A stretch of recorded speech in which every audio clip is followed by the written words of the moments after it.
Welcome to Simplified UPSC by PPP, where we listen, learn, and grow together. Detailed lecture notes in English and Hindi, plus practice questions for prelims and mains, only on our Telegram channel. Link in description. Like and subscribe for more. नमस्कार। UPSC की तैयारी को सरल बनाने वाले आपके सहयोगी मंच पर आपका स्वागत है। नमस्कार। आज हम काफी गहराई से बात करने वाले हैं एनसीईआरटी कक्षा 7 भूगोल के अध्याय 3 पर। नाम है हमारी बदलती पृथ्वी। जी हाँ, और देखिए हमारा लक्ष्य है कि इस अध्याय का कोई भी जरूरी पहलू छूटे ना। मतलब स्थल मंडलीय प्लेटें, पृथ्वी की गतियां, फिर वो बल जो इन गतियों को चलाते हैं और उनसे जो अलग अलग तरह की स्थलाकृतियां बनती हैं, उन सबको समझना है। हाँ, और ये पूरी चर्चा एनसीईआरटी किताब पर ही आधारित होगी, ताकि यूपीएससी प्रीलिम्स के लिए जो तथ्य चाहिए वो भी मिले और मेंस के एक वैचारिक समझ भी बने। बिल्कुल। तो मैं कोशिश करूंगी कि जो तथ्य हैं, जो शब्दावली है, मतलब क्या वाला हिस्सा, वो साफ हो। और मेरा ध्यान रहेगा कि ये सब होता क्यों है, इसके पीछे की प्रक्रिया क्या है, इसका भू आकृतिक महत्व क्या है, इस क्यों वाले पहलू पर। ठीक है, तो फिर शुरू करते हैं। सबसे पहला सवाल यही उठता है कि ये जो हमारी पृथ्वी की सतह है, ये लगातार बदल क्यों रही है?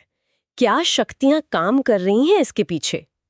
देखिए, इसकी कहानी शुरू होती है स्थल मंडलीय प्लेटों से। अच्छा। एनसीईआरटी हमें बताता है कि जो पृथ्वी की सबसे ऊपरी परत है ना, परपटी जिसे कहते हैं, वो एक पूरी परत नहीं है। वो कई सारी बड़ी और कुछ छोटी, कठोर मतलब सॉलिड और अनियमित आकार की प्लेटों में टूटी हुई हैं। अच्छा, जैसे पजल के टुकड़े। हाँ, कुछ वैसे ही समझ लीजिए। इन्हीं को हम स्थलमंडलीय प्लेट या लिथोस्फेरिक प्लेट्स कहते हैं। और हमारे जो महाद्वीप हैं, महासागर हैं, वो सब इन्हीं प्लेटों पर टिके हुए हैं। तो ये प्लेटें हिलती हैं? यही तो सबसे दिलचस्प बात है। ये स्थिर नहीं है, ये बहुत ही धीमी गति से, आप सोचिए, साल में सिर्फ कुछ मिलीमीटर हमेशा खिसकती रहती हैं। कुछ मिलीमीटर? पता भी नहीं चलता होगा। बिल्कुल नहीं, लेकिन ये लगातार होता रहता है। और ये होता क्यों है? क्योंकि पृथ्वी के अंदर मेंटल वाले हिस्से में पिघला हुआ मैग्मा है, और वो मैग्मा एक वृत्तीय रूप में, मतलब गोल गोल घूमता रहता है। अच्छा, जैसे हम पानी उबालते हैं पतीले में, नीचे का गर्म पानी ऊपर, ऊपर का ठंडा पानी नीचे। बिल्कुल सही समझा आपने। वही प्रक्रिया, मैग्मा की यही गति इन प्लेटों को अपने ऊपर, समझ लीजिए कि तैराती है और धीरे धीरे खिसकाती है। यही है पृथ्वी की सतह पर होने वाले ज्यादातर बदलावों का असली कारण। तो इन्हीं प्लेटों के खिसकने से बल पैदा होते होंगे। जी हाँ, और इन बलों को हम दो मुख्य श्रेणियों में बांट सकते हैं। एक है अंतर्जनित बल, मतलब एंडोजेनिक फोर्सेस, और दूसरे हैं बहिर्जनित बल, यानी एक्सोजेनिक फोर्सेस। अंतर्जनित मतलब अंदर से लगने वाले। बिल्कुल, जैसा नाम से ही पता चल रहा है, ये वो बल हैं जो पृथ्वी के अंदर पैदा होते हैं। अब ये बल भी दो तरह से काम करते हैं। कभी तो एकदम अचानक तेजी से, जैसे भूकंप आ गया या ज्वालामुखी फट गया। इनसे सतह पर काफी उथल पुथल मच जाती है। कभी कभी भारी विनाश भी होता है। हाँ, ये तो आकस्मिक बल हुए, सडन फोर्सेस। इसमें भूस्खलन मतलब लैंडस्लाइड्स भी आता है। हाँ, वो भी इसी में आता है। और दूसरी तरह के अंतर्जनित बल वो हैं जो बहुत धीमी गति से काम करते हैं। एनसीईआरटी में इनका जिक्र पटल विरूपण बल या डायस्ट्रॉफिक फोर्सेस के तौर पर है। अच्छा, ये क्या करते हैं? इनसे धीरे धीरे पर्वत बनते हैं, महाद्वीप बनते हैं, मतलब बहुत बड़े पैमाने पर, लाखों सालों में होने वाले बदलाव। हालांकि कक्षा 7 की किताब में इस पर ज्यादा डिटेल नहीं है, पर यह जानना जरूरी है कि बदलाव सिर्फ तेज ही नहीं, धीमे भी होते हैं। समझ गई। और दूसरे थे बहिर्जनित बल। हाँ, एक्सोजेनिक फोर्सेस। अच्छा। ये पृथ्वी की सतह पर या उसके ठीक ऊपर, जैसे वायुमंडल में, पैदा होते हैं। अच्छा, बाहर वाले बल। सही। इनका काम क्या है? ये लगातार धरती की सतह को काटते छांटते रहते हैं और फिर उस कटे छटे मलबे को कहीं और ले जाकर जमा कर देते हैं। आप इन्हें प्रकृति के कारीगर समझ सकते हैं, जो लगातार भूदृश्य को, मतलब लैंडस्केप को, तोड़ते और बनाते रहते हैं। तो इसमें कौन कौन सी प्रक्रियाएं आती हैं? मुख्य रूप से दो प्रक्रियाएं हैं, अपर्दन, इरोजन, और निक्षेपण, डेपोजिशन। अपर्दन मतलब कटना या घिसना? बिल्कुल। पृथ्वी की सतह का पानी, हवा, बर्फ जैसे बाहरी एजेंटों से कटना, घिसना, टूटना, ये सब अपर्दन है। और निक्षेपण? निक्षेपण मतलब जो भी पदार्थ अपर्दन से कटा या घिसा है, उसे हवा या पानी या बर्फ द्वारा बहा कर ले जाना और कहीं और इकट्ठा कर देना, जमा कर देना। अच्छा, तो यही अपर्दन और निक्षेपण मिलकर धरती पर अलग अलग तरह की आकृतियां बनाते हैं। जी हाँ, जिन्हें हम स्थलाकृतियां या लैंडफॉर्म्स कहते हैं। चलिए पहले पृथ्वी के अंदर से लगने वाले एक मुख्य बल ज्वालामुखी को थोड़ा और समझते हैं। ये अंतर्जनित बल का एक बहुत साफ उदाहरण है। ज्वालामुखी, हाँ, किताब में लिखा है कि ये पृथ्वी की सतह पर बना एक खुला छेद या दरार जैसा होता है जिससे पिघले हुए पदार्थ अचानक बाहर निकलते हैं। सही। और इसकी बनावट देखें तो इसमें एक निकास नली होती है जिसे वेंट कहते हैं। इसी से लावा, राख, गैसें बाहर आती हैं। और ऊपर एक गड्ढा सा बन जाता है। हाँ, कीप जैसा गड्ढा जिसे क्रेटर कहते हैं। और ये याद रखना जरूरी है कि पृथ्वी के अंदर जो पिघला हुआ चट्टानी पदार्थ है वो मैग्मा कहलाता है। और जब वो बाहर आ जाता है, जब वो सतह पर बहकर निकलता है तब उसे लावा कहते हैं। ठीक है। और ये पूरी प्रक्रिया साफ तौर पर अंतर्जनित है। पृथ्वी के अंदर की जो जबरदस्त गर्मी और दबाव है वही पिघले हुए मैग्मा को मजबूर करता है कि वो कमजोर सतह को तोड़कर बाहर निकल जाए। अच्छा, अब दूसरा बड़ा अंतर्जनित बल है भूकंप, अर्थक्वेक। किताब कहती है कि जब स्थल मंडलीय प्लेटें खिसकती हैं तो पृथ्वी की सतह पर कंपन होता है। जी बिल्कुल, ये कंपन तरंगों के रूप में चारों तरफ फैलता है। इसी कंपन को हम भूकंप कहते हैं। भूकंप को समझने के लिए कुछ खास शब्द भी हैं, उद्गम केंद्र और अधिकेंद्र। ये क्या है?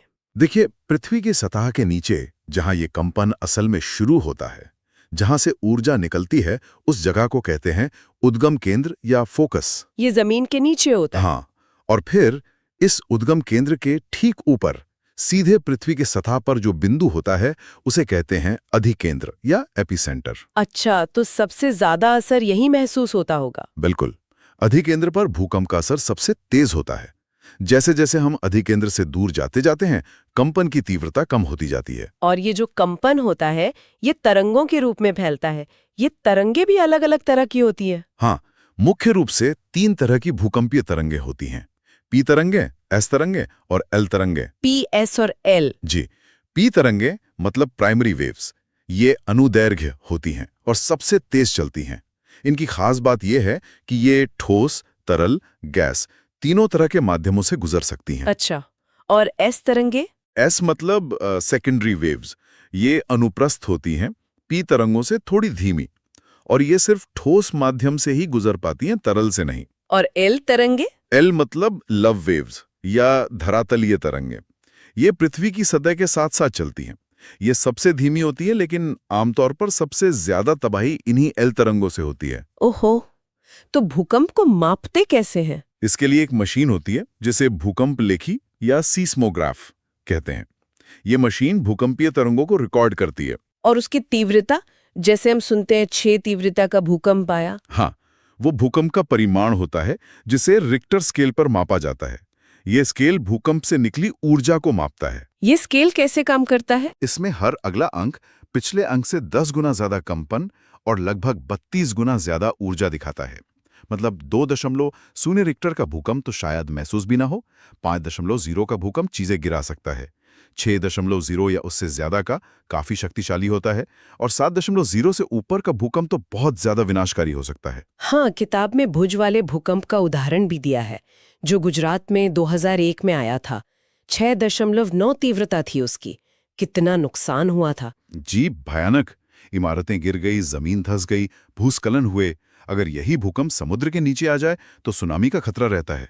भुज में स्कूल, इमारतें, संचार लाइनें, पानी की सप्लाई सब बुरी तरह प्रभावित हुआ था। आग भी लग गई थी। ये सब हमें आपदा प्रबंधन, डिजास्टर मैनेजमेंट की याद दिलाता है। बिल्कुल। देखिए, हम भूकंप की भविष्यवाणी तो अभी नहीं कर सकते, लेकिन अगर हम तैयार रहें तो इसके असर को कम जरूर कर सकते हैं। एनसीईआरटी में कुछ पारंपरिक मान्यताओं का भी जिक्र है, जैसे जानवरों का अजीब व्यवहार करना या सांपों का बिल से बाहर आना। हाँ, मैंने भी सुना है ऐसा। पर वैज्ञानिक रूप से जो बचाव के तरीके हैं वो ज्यादा महत्वपूर्ण हैं, जैसे भूकंप आने पर किसी मजबूत मेज के नीचे छिप जाना या दीवार के कोने में चले जाना, आग वाली जगहों, खिड़कियों, शीशों से दूर रहना। ये जानना बहुत जरूरी है। चलिए, अब जरा पृथ्वी की सतह पर काम करने वाले बलों यानी बहिर्जनित बलों पर आते हैं। उनसे जो स्थलाकृतियां बनती हैं उनकी बात करते हैं। शुरुआत नदियों से करें। हाँ, नदियां बहुत महत्वपूर्ण बहिर्जनित कारक हैं। देखिए, नदी जब बहती है, खासकर पहाड़ी इलाकों में, तो वो अपने रास्ते की चट्टानों को काटती है, अपर्दन करती है। बिल्कुल। अब मान लीजिए नदी के रास्ते में ऊपर सख्त चट्टान है और उसके नीचे नरम चट्टान। तो पानी के गिरने से नरम चट्टान ज्यादा तेजी से कटेगी। अच्छा। इससे वहां एक खड़ा ढाल बन जाएगा। जब नदी ऐसे किसी खड़े ढाल या सख्त चट्टान के किनारे से नीचे गिरती है तो बनता है जलप्रपात या वाटरफॉल। बहुत सुंदर नजारा होता है ये। हाँ जरूर। और जब नदी पहाड़ों से उतरकर मैदानों में आ जाती है तब? अब वो सीधे बहने की बजाय जरा बल खाती हुई घूमते हुए चलती है, सांप की तरह। नदी के इन्हीं बड़े बड़े मोड़ों को विसर्प या मियांडर्स कहते हैं। विसर्प, ठीक है। अब समय के साथ क्या होता है, ये मोड़ और भी गहरे होते जाते हैं। नदी लगातार बाहरी किनारे को काटती रहती है, अपर्दन, और अंदर वाले किनारे पर मलबा जमा करती है, निक्षेपण। अच्छा, मोड़ और बड़ा होता जाता है। हाँ। और कभी कभी मोड़ इतना ज्यादा बढ़ जाता है कि नदी उस पूरे मोड़ को छोड़कर सीधा रास्ता पकड़ लेती है। अब वो जो कटा हुआ पुराना मोड़ है वो एक अलग झील जैसा बन जाता है। अच्छा। इसी कटी हुई झील को चाप झील या ऑक्सबो लेक कहते हैं, क्योंकि इसका आकार थोड़ा थोड़ा बैल के पैर के निशान जैसा दिखता है। दिलचस्प है। और बाढ़ के मैदान, फ्लड प्लेन्स? हाँ, वो भी नदी से ही बनते हैं। कभी कभी, खासकर बारिश के मौसम में, नदी में पानी इतना ज्यादा हो जाता है कि वो अपने किनारों को पार करके आसपास के इलाकों में फैल जाता है। इसी को बाढ़ कहते हैं। जी। जब बाढ़ का पानी उतरता है तो वो अपने साथ लाई हुई बहुत महीन मिट्टी और दूसरे पदार्थ, जिन्हें हम अवसाद या सेडिमेंट्स कहते हैं, उन्हें वहीं फैलाकर छोड़ देता है। इससे वहां एक समतल, चपटा और बहुत उपजाऊ मैदान बन जाता है। यही है बाढ़कृत मैदान या फ्लड प्लेन। और ये बहुत उपजाऊ होते हैं? बहुत ज्यादा, क्योंकि नदी पहाड़ों से उपजाऊ मिट्टी बहा कर लाती है। इसी दौरान नदी के किनारों पर भी लगातार मलबा जमा होने से किनारे थोड़े ऊंचे हो जाते हैं, जैसे प्राकृतिक बांध बन गए हों। इन्हें प्राकृतिक तटबंध या लीवीज कहते हैं। ये बाढ़ के पानी को कुछ हद तक रोकते भी हैं। दुनिया की बहुत सी पुरानी सभ्यताएं इन्हीं नदी घाटियों में बसी थीं, है ना? बिल्कुल, क्योंकि पानी भी मिलता था और खेती के लिए उपजाऊ जमीन भी। अच्छा, और जब नदी समुद्र में मिलने वाली होती है तब क्या होता है? डेल्टा? हाँ, जब नदी समुद्र के पास पहुंचती है तो उसकी गति बहुत ही धीमी हो जाती है। इतनी धीमी कि वो अपने साथ लाया हुआ सारा मलबा, मतलब रेत, मिट्टी, गाद, उसे और आगे नहीं ले जा पाती। तो वो वहीं जमा होने लगता है? वही मुहाने पर जमा करने लगती है। और यहां पहुंचकर नदी अक्सर कई छोटी छोटी धाराओं में बंट जाती है। इन धाराओं को वितलिकाएं या डिस्ट्रीब्यूटरीज कहते हैं। अच्छा। तो इन सभी वितरिकाओं और उनके बीच जमा हुए मलबे से एक त्रिभुज जैसी आकृति बनती है। इसी त्रिभुजाकार भूभाग को डेल्टा कहते हैं। गंगा ब्रह्मपुत्र का डेल्टा दुनिया का सबसे बड़ा डेल्टा है। वाह, तो ये तो हुआ नदी का काम। अब समुद्र की लहरों की बात करें, वो भी तो किनारों को बदलती रहती हैं। हाँ बिल्कुल, समुद्री तरंगों में भी अपर्दन और निक्षेपण दोनों की जबरदस्त ताकत होती है। कैसे? देखिए, समुद्री तरंगें लगातार किनारों की चट्टानों से टकराती हैं। इससे चट्टानों में दरारें पड़ जाती हैं। समय के साथ ये दरारें बड़ी और चौड़ी होती जाती हैं और खोखली गुफा जैसी बन जाती हैं। इन्हें कहते हैं समुद्री गुफा या सी केव्स। अच्छा, लहरों के टकराने से? जी। अब अगर ये गुफाएं चट्टान के आर पार हो जाएं, मतलब दोनों तरफ से खुल जाएं, तो सिर्फ ऊपर की छत बचती है। एक मेहराब जैसा बन जाता है। इसे कहते हैं तटीय मेहराब या सी आर्चेस। अच्छा, आर्च जैसा। हाँ, फिर लगातार अपर्दन से, लहरों के थपेड़ों से ये छत भी टूट जाती है। अब क्या बचा? सिर्फ चट्टान की दीवारें खड़ी रह गई। इन दीवार जैसी आकृतियों को कहते हैं स्टैक। स्टैक्स? अरे, मतलब चट्टान धीरे धीरे खत्म होती जाती है। ये उसका क्रमिक विकास है। इसी तरह समुद्र के किनारे जो चट्टानी तट लगभग सीधे खड़े होते हैं, ऊर्ध्वाधर ढाल वाले, उन्हें समुद्री भृगु या सी क्लिफ कहते हैं। ये भी लहरों के नीचे के हिस्से को काटने से बनते हैं। लेकिन लहरें सिर्फ काट छांट ही नहीं करती, जमा भी तो करती होंगी कुछ। हाँ बिल्कुल, लहरें अपने साथ जो रेत, बजरी वगैरह लाती हैं, उन्हें वो किनारों पर जमा करती जाती हैं। इसी जमाओं से बनते हैं रेतीले समुद्री तट या पुलिन, बीच, जहां लोग अक्सर घूमने जाते हैं। समझ गए। अब बर्फ की बात करते हैं। हिमनद यानी ग्लेशियर। हाँ, ऊंचे पहाड़ों पर या ध्रुवीय क्षेत्रों में बर्फ की विशाल नदियां होती हैं, जिन्हें हिमनद या ग्लेशियर कहते हैं। ये भी पृथ्वी की सतह को बदलने में बड़ा रोल निभाते हैं। ये कैसे अपर्दन करते हैं? ये तो बहुत धीरे चलते होंगे ना? चलते बहुत धीरे हैं, लेकिन इनका वजन बहुत ज्यादा होता है। तो ये अपने वजन और गति से नीचे की जमीन और चट्टानों को खुरचते और घिसते हुए चलते हैं, जैसे रेगमाल रगड़ रहा हो। अच्छा? ये अक्सर गहरी, चौड़ी, यू आकार की घाटियां बना देते हैं और जमीन में गहरे गड्ढे भी बना देते हैं, जिन्हें गर्त कहते हैं। जब बाद में बर्फ पिघलती है तो इन गड्ढों में पानी भर जाता है और बहुत सुंदर झीलें बन जाती हैं। और निक्षेपण ये भी कुछ जमा करते हैं? हाँ, हिमनद अपने साथ भारी मात्रा में मलबा लेकर चलता है। बड़े बड़े पत्थर, रेत, मिट्टी, सब कुछ। जब हिमनद पिघलता है या उसकी गति रुक जाती है तो ये सारा मलबा वहीं ढेर हो जाता है। इन निक्षेपों को कहते हैं हिमनद हिमोड़ या ग्लेशियल मोरेन्स। ये अक्सर टीलों या कतारों के रूप में दिखाई देते हैं। हिमोड़, ठीक है। अब आखिर में हवा का काम, पवन, ये कहाँ ज्यादा सक्रिय होती है? पवन का काम मुख्य रूप से रेगिस्तानों में देखने को मिलता है, जहां पेड़ पौधे कम होते हैं और मिट्टी ढीली होती है। यहाँ हवा भी अपर्दन और निक्षेपण दोनों करती है। रेगिस्तान में हवा से अपर्दन कैसे होता है? रेगिस्तान में आपको अक्सर छतरी जैसी दिखने वाली चट्टानें मिलेंगी। इन्हें कहते हैं छत्रक शैल या मशरूम रॉक्स। Mushroom rocks? ये कैसे बनती हैं? होता यह है कि हवा जब चलती है तो वो अपने साथ रेत के कणों को उड़ाती है। ये रेत के कण चट्टान से टकराते हैं, लेकिन हवा जमीन के पास ज्यादा रेत उड़ाती है, ऊंचाई पर कम।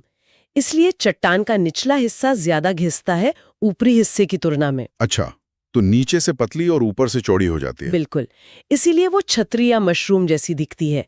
ये विभेदी अपर्दन, डिफरेंशियल इरोजन का एक अच्छा उदाहरण है, जहां नरम हिस्सा ज्यादा कट जाता है। और हवा निक्षेपण क्या करती है?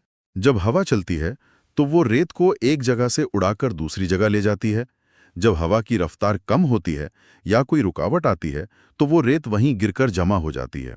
इससे रेत की छोटी छोटी पहाड़ियां बन जाती हैं। इन्हें कहते हैं बालू टिब्बा या सैंड ड्यून्स। हाँ, रेगिस्तान में दिखते हैं ये। जी, और ये टिब्बे स्थिर नहीं होते। हवा के साथ साथ ये अपनी जगह बदलते रहते हैं, खिसकते रहते हैं। और एक और चीज है, लोएस। हाँ, लोएस। कभी कभी हवा बहुत ही महीन, मतलब बहुत बारीक और हल्के रेत कणों को उड़ाकर रेगिस्तान से बहुत दूर तक ले जाती है। जब ये महीन कण एक बहुत बड़े इलाके में परत दर परत जमा हो जाते हैं तो उसे लोएस कहते हैं। चीन में लोएस के बहुत बड़े और मोटे जमाव पाए जाते हैं। ये मिट्टी काफी उपजाऊ भी होती है। अच्छा, तो ये थे हमारी पृथ्वी को बदलने वाले मुख्य बाहरी कारक: नदी, समुद्री तरंगे, हिमनद और पवन। जी हाँ, और इनसे बनने वाली मुख्य स्थलाकृतियां। तो हमने अध्याय के लगभग सभी मुख्य बिंदुओं पर बात कर ली है।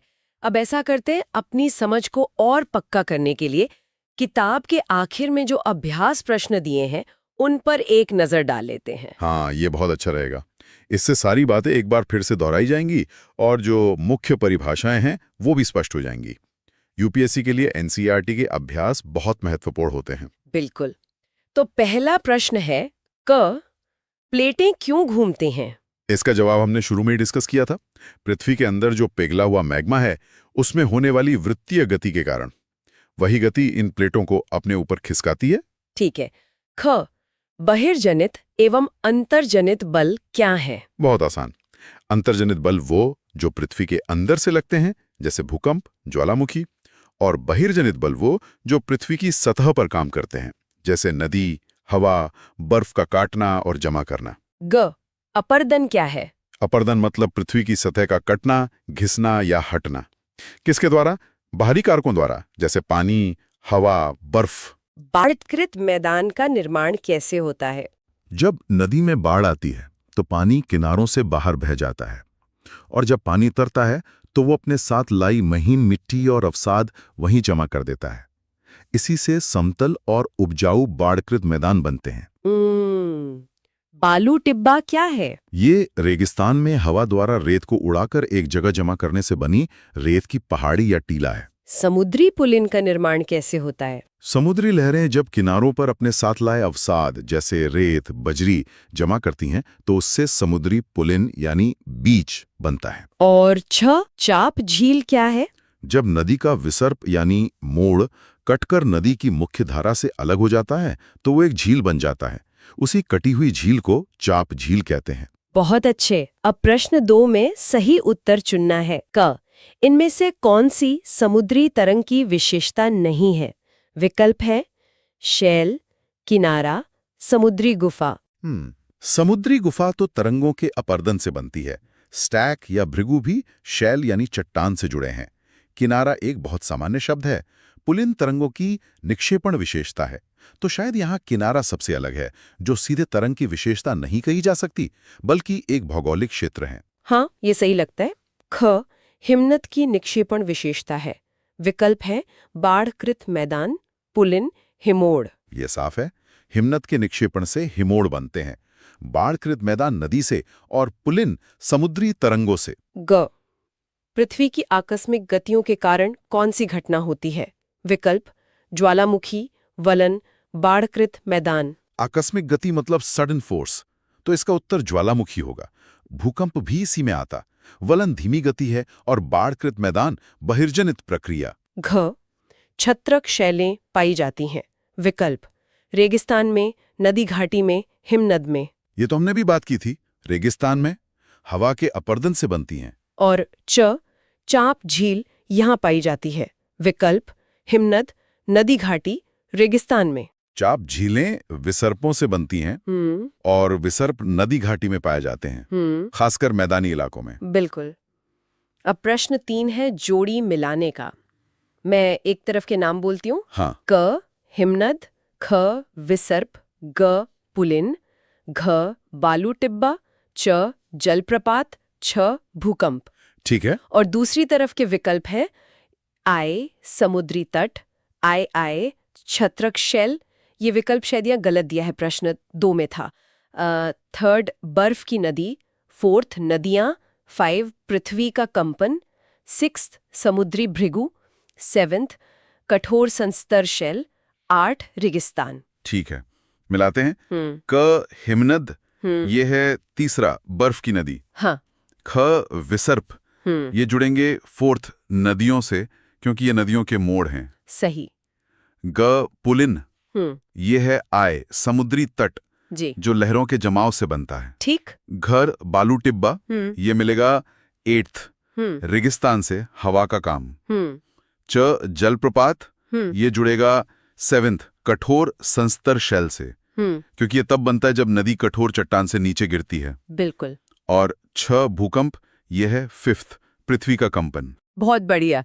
अब आखिरी प्रश्न है कारण बताने वाला। क कुछ शैल छत्र के आकार में होते हैं, क्यों? क्योंकि रेगिस्तान में पवन चट्टान के निचले हिस्से को ऊपरी हिस्से की तुलना में ज्यादा तेजी से काटती या घिसती है। इससे आधार पतला और ऊपर का भाग चौड़ा रह जाता है, छतरी जैसा। ख बाढ़कृत मैदान बहुत उपजाऊ होते हैं, क्यों?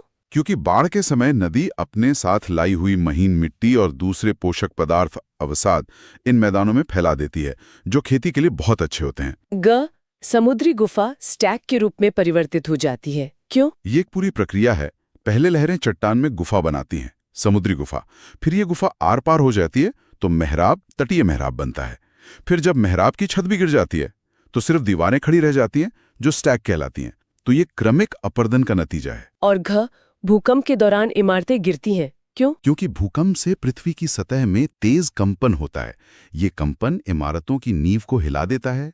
अगर इमारतें मजबूत या भूकंप रोधी डिजाइन की नहीं बनी हैं, तो वो इस कंपन को सह नहीं पाती और ढह जाती हैं। बहुत अच्छे। इन सवालों से पूरा अध्याय एक बार फिर ताजा हो गया। हाँ, बिल्कुल। तो अब अंत में कुछ मुख्य बातें नोट कर लेते हैं जो प्रीलिम्स और मेंस के लिए खास तौर पर उपयोगी हो सकती हैं। पहले प्रीलिम्स के लिए कुछ जरूरी शब्द। हाँ, एक क्विक लिस्ट बना लेते हैं मुख्य शब्दावली की।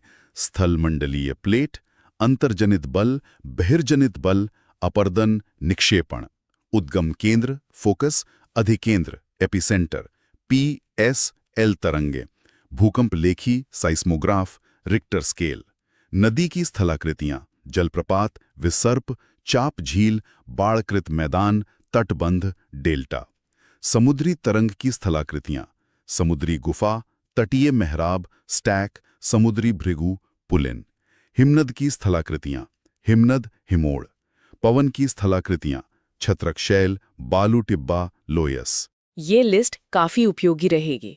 और मेंस परीक्षा के नजरिए से इस अध्याय से क्या खास बातें निकलती हैं? देखिए, पहली बात तो ये कि पृथ्वी की ये जो गतियां हैं, अंदरूनी और बाहरी और इनसे जुड़े बल, यही भौतिक भूगोल यानी फिजिकल ज्योग्राफी की बिल्कुल बुनियाद हैं।